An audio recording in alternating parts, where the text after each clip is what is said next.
Well, hello, I'm Janet Morena, Executive Director of Priests for Life. Welcome to our program. Well, today's topic is a little bit different, but it's such an important topic because you know why, brothers and sisters, there is a lot of couples in our country who are getting divorced. Unfortunately, they can't seem to work things out. So they decide that's it. We have to live separately, but there's children involved. And then what happens with the children? Well, there's good ways to do this, and there's ways that could be more harmful to your children. So today we're going to discuss real, important stuff about suggestions about co-parenting. Did you hear that word? Co-parenting. We're going to explore that with an expert. Her name is Tammy Doherty. She's written a book, which we're going to talk about, but she has co-founded and founded Co-Parenting International. So welcome to the program, Tammy. Thank you so much, Janet. It's an honor to be with you and Great to have you. to your audience. So my first question is, what was the thing that got you started on establishing this advice to divorced couples, to couples who were in the process of divorcing, or even if they're already divorced, this term co-parenting? What got you involved?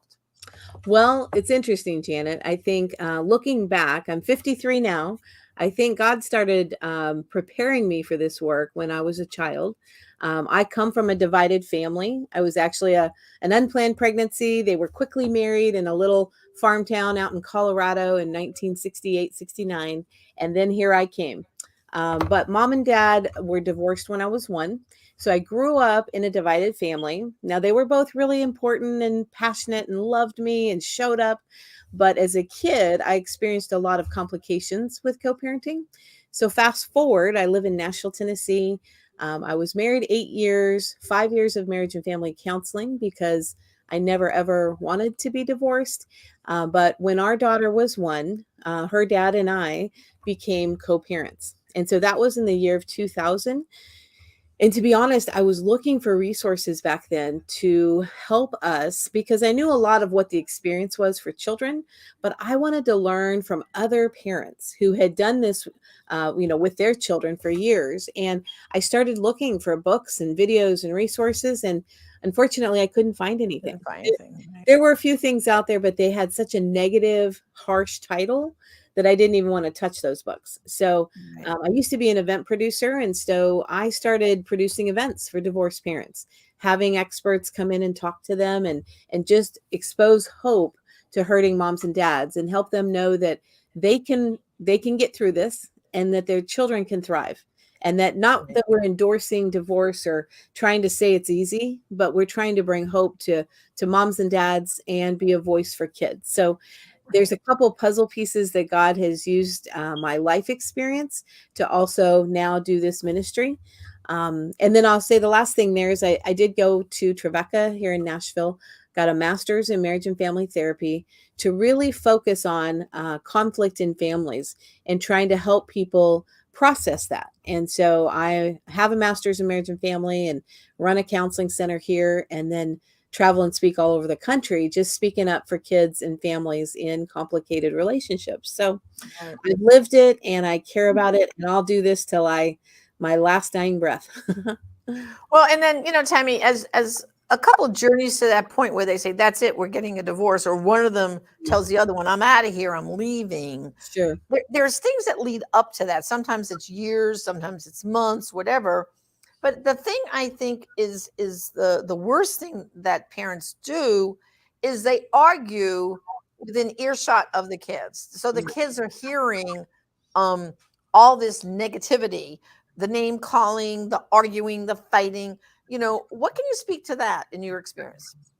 Well, sure. A couple things. One is children are going to feel, even if mom and dad try to put on a fake happy face in front of them, kids pick up on feelings and how the emotional, climate sort of is at home.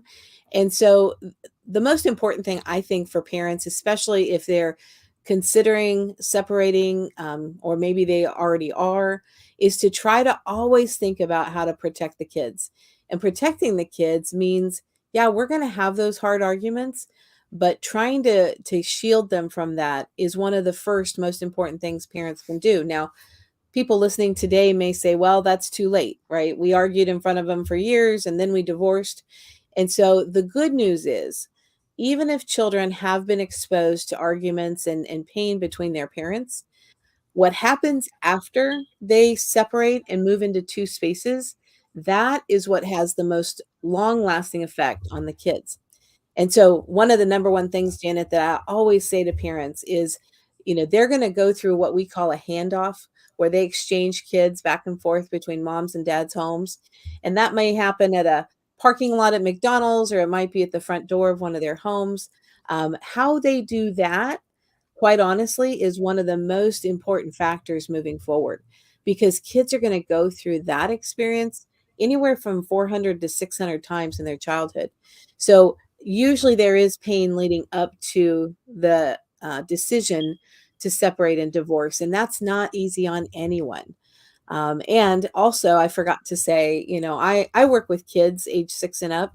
I think one of the greatest gifts that parents could give their children, no matter what their family system is like, is to consider giving them some time with a play therapist if they're young, with a therapist who works with teens, a safe place to talk outside of mom and dad's earshot.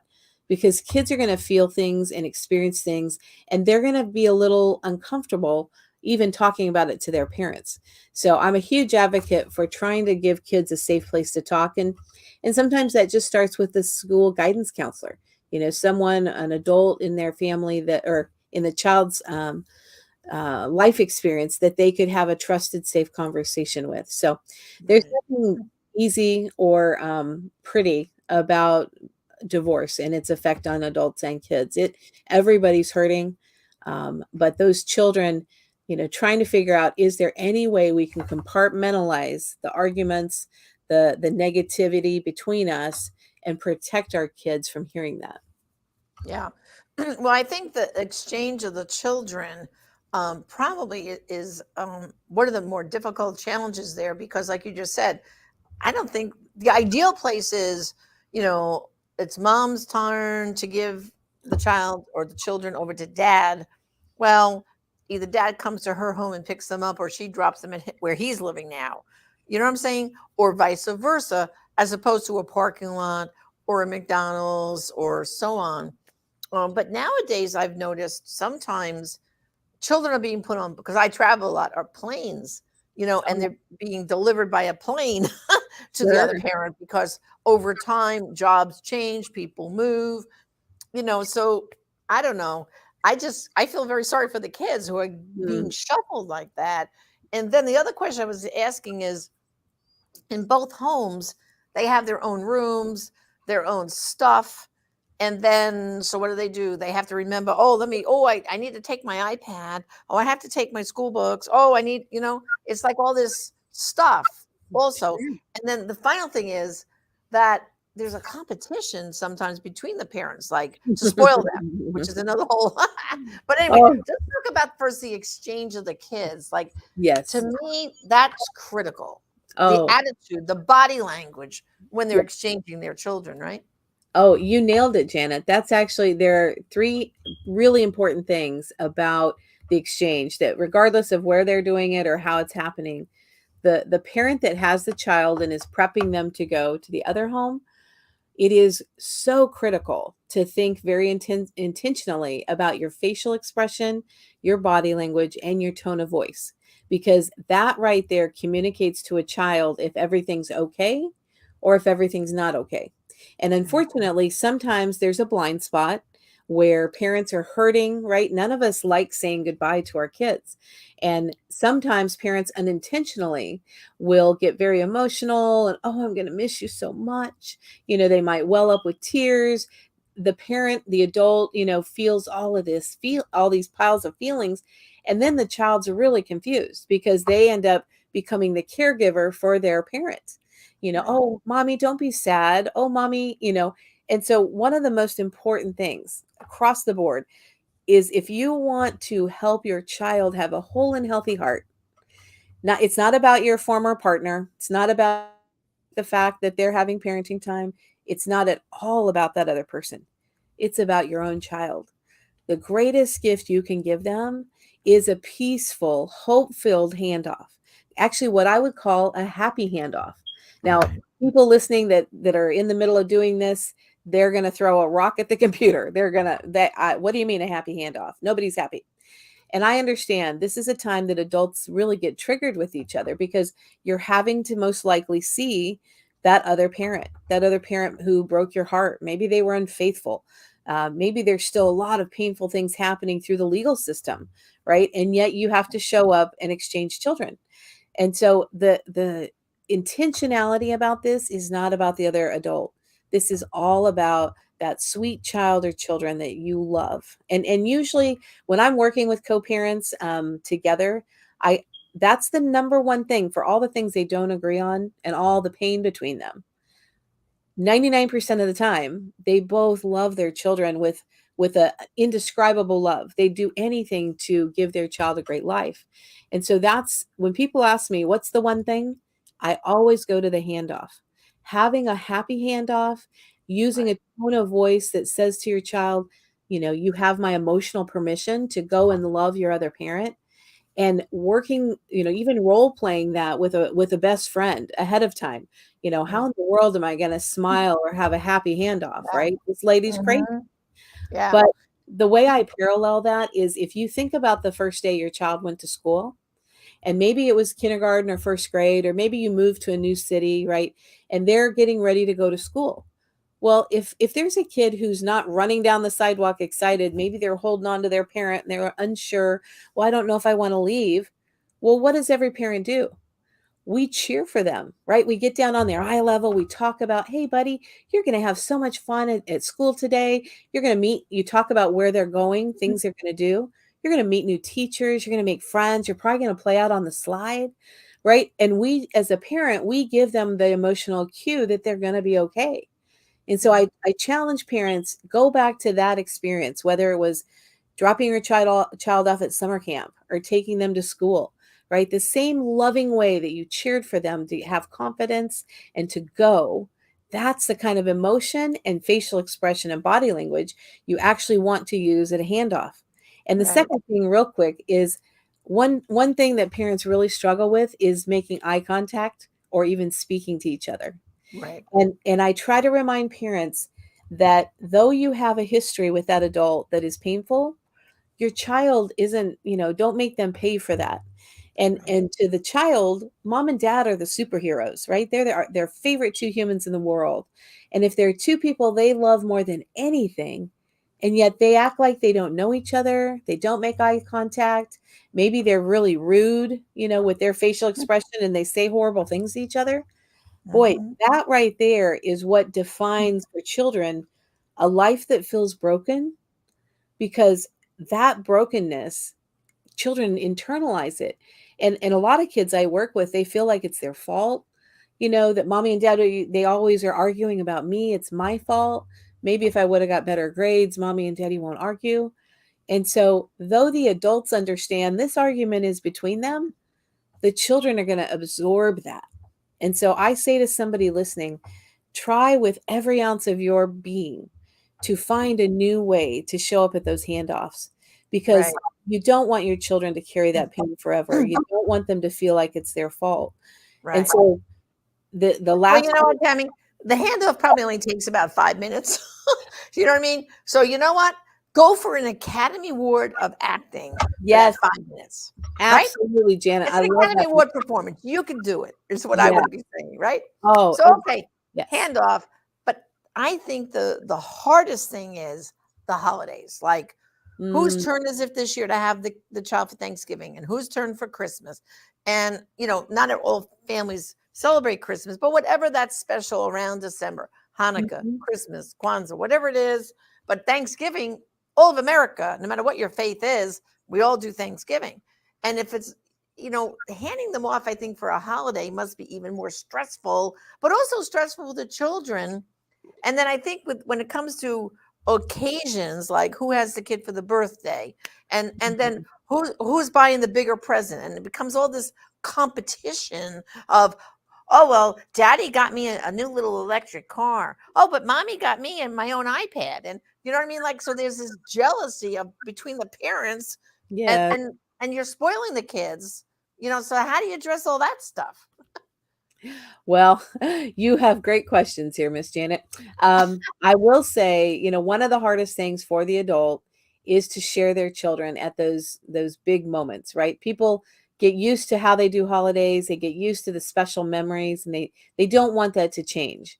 The truth is, thinking about the child's experience again is always the most important factor. With children, when they grow up and they're our age, they're never going to remember, did I wake up at my mom's house Christmas morning or at my dad's? Did I open gifts on December 22nd or December 25th? The kids, they're not going to remember. What they will carry is how they felt. Right? Did mom and dad make it okay for me to love both and come and go between both? Or did I feel like I was on the clock, everybody's watching the time ticker, and I was getting, as one kid said, she's like, I feel like a pawn in a game. I get moved around all the time. Like, well, you have to go half of the Christmas day here and the half of the Thanksgiving day here. And she's like, everybody is half, half, half. It always has to be equal. And she really hates it. I mean, I've worked with her since 15, and she's really hoping once she has a car next year that she can actually change some of that. Sometimes splitting those holidays down the middle isn't the best thing for the kid. No. Now, every family is different. Every family has extended families, sometimes all in one community, sometimes they're states away. So there's not a one size fits all for the holiday, but I say do what is going to be the kind of parent with the perspective that the decisions I make around holidays, are they for my interests, or am I trying to win a game, right, of competition? Because that game is what parents, excuse me, that's what kids will remember when they're adults. That, oh, I hated Christmas because everybody was always fighting over my time. Now they're never going to complain about the extra gifts. I get that. I kind of like that when I was growing up. I got lots of extra stuff, and I think sometimes parents do that half because they feel guilty, right? They're Right. still sad that this had to happen to their child. And on the other hand, a lot of parents are trying to outdo each other. And I just say with that, think about the long run, right? Everything you model for your child, they're going to become that kind of adult. And if you think it's appropriate to, outdo each other or ask the other parent what they're getting them and then buy that first, you know, between you and God, that you're accountable for that, right? Your kid may not ever complain because they're getting two iPads or two things, but in the long run, what are your motives? Are your motives to focus on the joy and the sacred part of each holiday and make meaningful experiences with your child? Or if you're so focused on trying to outdo your co-parent, I think your focus might be in the wrong place. Right. And I do No. have an article on that, Janet, that's specifically about preparing for holidays, for especially for the alone time that a Right. parent will have. And Yeah. that's a huge factor in how the parent is when they come back. So yeah, we write about it in the book. But I've I also want to remind everyone you've written this great book. It's called Co-Parenting Works: Helping Your Children Thrive After Divorce. And where did they get that, on Amazon or Sure. where? Yeah, they can get that from Amazon. You can come to our website, Co-Parenting International. We've got a book. We've got lots of other videos and different resources. And we do have a specific handout. It's an article I wrote for a magazine, and they've given me permission to share it, that does kind of go through a longer list of how to prepare for how to share kids at holidays, so that children will enjoy it and Right. parents will have a peaceful experience. So feel free to come to our website, click on the information for more, and then we can send you those articles. Be happy to, for free. And then, of course, the hardest thing must be, I think, as the children get a little bit older, those firsts. Like, for example, when they graduate grammar school, well, Mhm. there's only one promotion ceremony, there's only one. Yes. Could they put their differences aside for a few hours that day and go together, graduating high Mhm. school, college? I think to have a conflict as to who gets the ticket, who gets to go, I mean, what's been your experience? I mean, have you had any miracles where they can somehow, for that one day, say, "Can we celebrate that key moment?" Because I think a child is going to remember which parent, whether they were there together at my grammar school or high school or college graduation, or so and so got to go, mom got to go, and dad couldn't, or vice versa. What's your experience like with those once in a lifetime moments? Well, sadly, there are some parents who spend more energy hating the other parent and making it hard on them, that they take advantage of those moments, quite honestly. I've seen some families, even especially when it comes to wedding day, angry mothers taking advantage of that day to really stick it to the dad. They might have been divorced for 15 years, but she's still angry. And everybody who's part of the wedding picks up on it. So my encouragement is to never take advantage of special moments and push the other parent away, because then you're hurting when you do that is your child, right? Right. And I know, I won't blame moms or dads more, but I know of many parents who accidentally forget to share that information with the other co-parent, right? And they find out afterwards that, oh, my child just got a band member of the year award in junior high and I didn't even get invited. But what they do is create a narrative that, oh, your dad didn't show up, did he? When the whole time behind the scenes, they're manipulating the situation to leave that parent out. And that kind of thing in the long run it will backfire. That parent might think they're getting away with it, making it hard, and trying to be the favorite. But in the long run, I promise that kind of motivation, it comes to light, and children ultimately will really be angry at the parent that spends their whole life trying to push the other parent away. So don't be that parent. Right. Instead, be the parent who thinks about the child first. And yes, those experiences are awkward. Wedding day is probably one of the most awkward for divorced parents, but the blessing and the gift that moms and dads can give their child is to show up and be mature, to not make the day about them. And I would say, you get to practice that a little bit at junior high celebration. And then they have awards, or they have banquets, or choir things, or adult, Right. plays and things in high school. You don't necessarily have to go and sit together. But here's the thing to do after the performance or the event. When that child comes off the stage, their biggest question, quite honestly, is, who am I going to go hug first? And kids hate that moment. They hate it with all everything, because they feel like they're in a no-win situation. If I Right. run over here and hug my dad first, my mom's going to get her feelings hurt. If I go hug my mom first, my dad might walk out and not even say hi to me. So be the parent who talks to your kids about that stuff ahead of time, and just say, hey, it's going to be great. I'm going to be there tonight. Your dad's going to be there. And when it's over, we're going to be so excited to hug you and high five you. But don't worry who you go to first. You can always go to your dad first. Or if they come running to you and you're the mom, make sure you say, hey, go give daddy a hug and take your time talking to daddy. We're not in a hurry. It's moments like that that children, that adults make the choice to either pull their kids into this divided self, this broken life, by being angry and being rude, or proactively try to help the child so that they know they don't have to pick a favorite. You're not Right. going to get your feelings hurt if they hug the other parent first. And if, Mm-hmm. if you're the one who's taking them home that night from the celebration, be mature, be very proactive, and say, hey, go hug, spend time with your other parent for a while. I'll wait over here. Take your time. It's little things like that that really take the edge off of it for kids, because otherwise, children will spend all of their life not knowing what to do. I know many children, like I could tell you a dozen stories right off the top, who have stopped playing an instrument in band. They stopped playing soccer. They don't want to play volleyball anymore, all because it's so stressful when their parents are there. And Right. and those kinds of behaviors by parents, unfortunately, they rob the joy of their kids being able to do what kids should be able to do at those ages. Normal stuff. Right. Yeah. So should Well, we? Tammy, you are such a gift. You Mm, really are. This is a really fabulous resource. So, go to coparentinginternational.com. That's international.com, because there's so much resources, like you said, you have up there videos, information, because everybody should go a step further right now. And guess what? Even if you're not divorced, maybe you know a couple who is divorced and they're struggling, and you could be the messenger of some good news here that, oh my goodness, I saw this program and there's help out there. And of course, this book, it's great. Co-parenting, it works. And I hope you get a copy today. So Tammy, thank you for joining me. Okay. Thank you. God bless.